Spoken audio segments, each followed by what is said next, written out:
13 दिन में रूसर 30 वर्षर क्षति।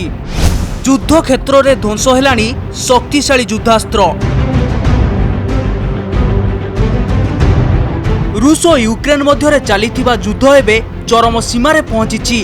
दिने दुई दिन मध्य यूक्रेन दखल करिबार आशा रखिथिबा रूस सेना को कड़ा टक्कर देउछंती यूक्रेन सेना। क्रमागत भावे 13 दिन धरी युद्ध चलीथिले भी यूक्रेन सेना रूस सेना आगरे मुंड नुआई नाही। सेपटे युद्ध रे यूक्रेन ठारू रूस अधिक क्षति सहूची। युद्ध क्षेत्र में बहु शक्तिशाली युद्धास्त्र ध्वंस हो जाइछि। बहु वर्षरु अपग्रेड करी साइति रखिथिबा टैंक एवं अन्यान्य युद्धास्त्र जलीपोड़ी धूलिसात हो जाइछि।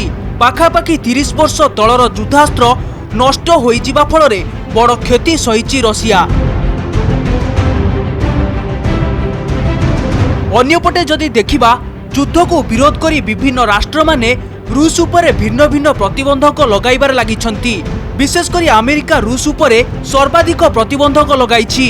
आर्थिक प्रतिबंधक और कारोबार उपरे रोक लगाइबा फलरे रूसर अर्थनीति दिनकु दिन दुर्बल हेबार लागिछि। विभिन्न राष्ट्रर प्रतिबंधक फलरे रूस बाजार रे विभिन्न सामग्रीर मूल्य एबे आकाश छुआ होइछि। रूस सेना यूक्रेन गोटिए परे गोटिए सहर उपरे आक्रमण करी यूक्रेन दखल करने चाहूथिबा बेले यूक्रेन राष्ट्रपति किंतु अलगा किछि कहिसंती। जेलेंस्की मतरे एही युद्ध रे यूक्रेन ठारू रूस अधिक क्षतिग्रस्त होइछि। जेलेंस्की कहिसंती कि यूक्रेन उपरे रूसर 13 दिन आक्रमण काल रे रूस 30 वर्षर गच्छित युद्धास्त्र हराइछि।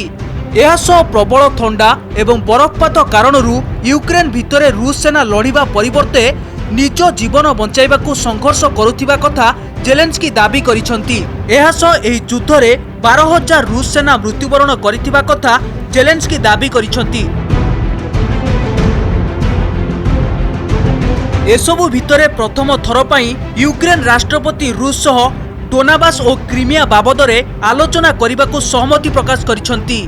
एठारे कहि रखुछु कि रूस यूक्रेन उपरे आक्रमण करिबा पूर्वरु डोनाबास और क्रीमिया को स्वाधीन राष्ट्र भावे घोषणा करिथिला। तेबे रूस कौनसी राष्ट्र उपरे 30 वर्ष मध्यरे एभली बड़ धरणर आक्रमण करि नथिला।